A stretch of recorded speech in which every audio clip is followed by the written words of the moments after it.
Hello and welcome to Talk Comics. We're here today with Andy, who's done some phenomenal work recently on Tron and has been working in the past on such great works as Spider-Man. Hi Andy, how are you doing? I'm good, Eli. How are you doing? Nice to meet you. Nice to meet you, man. Thank you first of all for being with us today. No, pleasure. Thank you for inviting me, man. It's like awesome. So, what have you been up to lately, and what are you going to be working on in the future? Well, after Tron, I've been concentrating mainly on Wheel of Time. I don't know if you heard of it.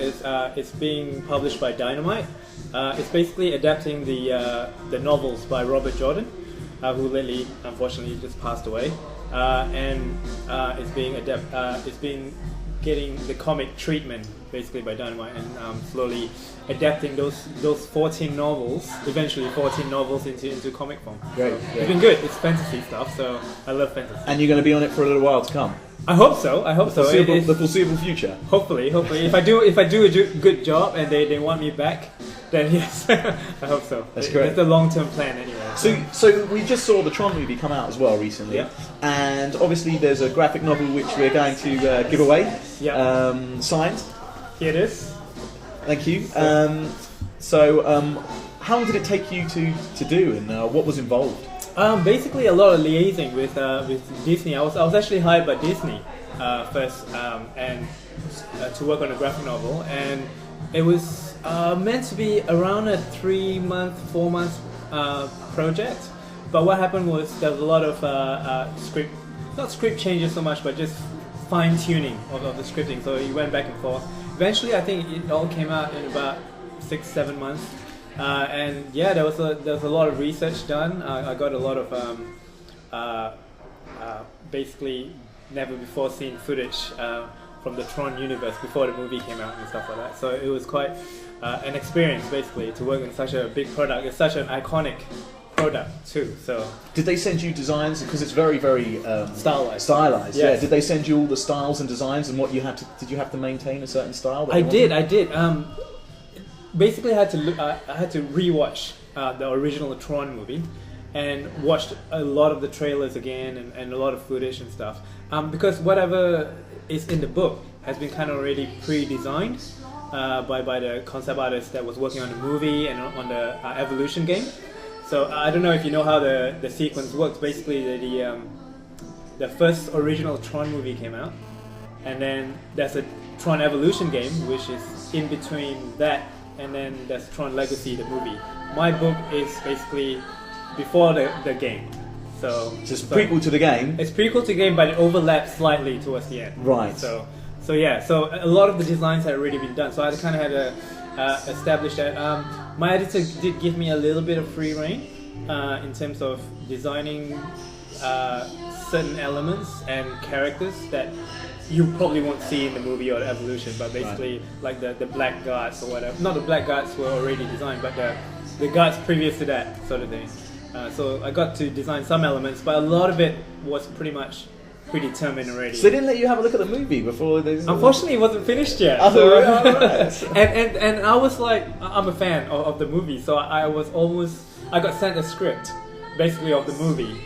And I kind of had a look at the first few pages, and I refused to touch it. I still haven't touched it to this day. Right. So I left it in the corner. I was meant to go through it, so I had to get a feel of it. Right. But I told my editor in the end, I said, "Look, I kind of don't want to ruin the movie. Can you just give me a quick recap?" Right. And it's about that thick. So and I take ages to read novels and stuff. So I would have gone. Taken me 6 months or something to read that script. So you worked previously on Spider-Man? Yes. In the UK? Yes. And you've had the pleasure of drawing quite a few characters. Yes. Are there any characters that you haven't drawn yet for, say, Marvel or DC, or maybe any of the smaller publishing firms that you really want to do? Oh, Gambit. Deadpool. Psylocke. I don't know, for some reason I kept asking the writer to put them in, but I still didn't get the chance to draw that. But yeah, no, there's tons of characters. I've drawn everything from Iron Man, Thor, Captain America, but like some of the X-Men, and Wolverine. Obviously I love drawing Wolverine, and whenever he comes up, I just go yes, the glee. It's like you get a bit of menace. Which kind of artists inspired you as you were getting older, so that when you saw what you were trying to do, you had opportunities?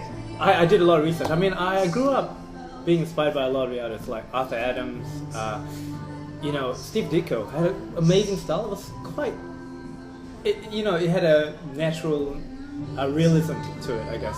But after that in the 90s, it was really big. So the one artist that really got because a lot of artists before that, I would look at the art, I really like this work, but I never took the time to find out who the artist was or whatever. So I did a lot of looking through the artwork, and it was Todd McFarlane that actually got me going, oh, this Spider-Man is actually awesome. The way he drew it, the way he drew the dynamic poses and twisted the Spider-Man, the way he was swinging and stuff. So I really took note of artists then, and I started researching a lot of artists that I liked back then, but never took the time to find out. And it was like Travis Sharris was already drawing stuff like that, and I was like, oh, I was a long time fan from before, but I didn't know his name. So then I started finding out a lot of artists, and then a lot of 90s comic artists that came up was really inspiring, like Humberto Ramos and stuff like that. So Jim Lee, obviously,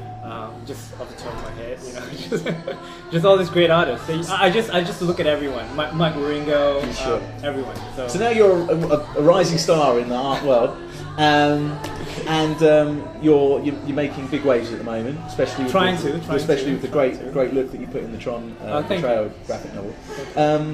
What would be your next goal? What's the next thing for you? What do you feel that you still want to achieve, or your next path? I want to do books that I enjoy, obviously. I want to work regularly for I've worked on Spider-Man quite a bit, on Marvel stuff. I want to do, and I've done some DC stuff as well, but I wouldn't mind working regularly in the US Marvel side of things. Obviously, I think that's everyone's goal and dream to be able to work for those for the big companies and stuff. But I don't know. I want to do a creator own as well. I've had this idea churning in my head since 2000, so I just got to do a lot of research before that. I think I've always wanted to do a creator own, but I've just been quite hesitant. I'm realistic, I guess, the way I believe it. Sure. As I was saying before, I have a fear of the creator own failing. So even though I've wanted to do it for a long time, I want to, I guess, establish myself so that one day that I do end up doing a creator own, that there'll be enough people that like my work that will actually buy it and hopefully make it succeed. Great. So that's my long-term plan, I guess. Yeah, sure. Long-term plan. And obviously, creator-owned projects, like you said, are very difficult to make, especially in the UK. It can be a real tough place. Yeah. What do you think the big companies or smaller companies, even publishers in the UK, could do maybe to help artists to propel them forward, whether it be creator-owned projects or helping them to get to work for some of the big companies like Marvel and DC? What kinds of things did you find hard to get into those industries? I think the first thing is just trying to get something on print, because or getting something published. I hear numerous times where editors would say, just get something published and show it to them, and I think the best way is to do little anthologies, and that's how that's how I started first, because anthologies are not hard to put time aside for. It's like maybe 10 pages or 7 quick pages, and you got something published, and that's how I kind of started in the industry. I started doing I did a 7-page or quick anthology, and it helped me help me have something to prove that I can actually do the work, sort of thing. I think what also helped me, I guess, in UK, in a sense, it's not so much UK, but for artists themselves who wants to help promote themselves, because a lot of it is self-promotion as well. So you just get on the internet and websites and art forums and basically try to put your work out there, and hopefully you get noticed.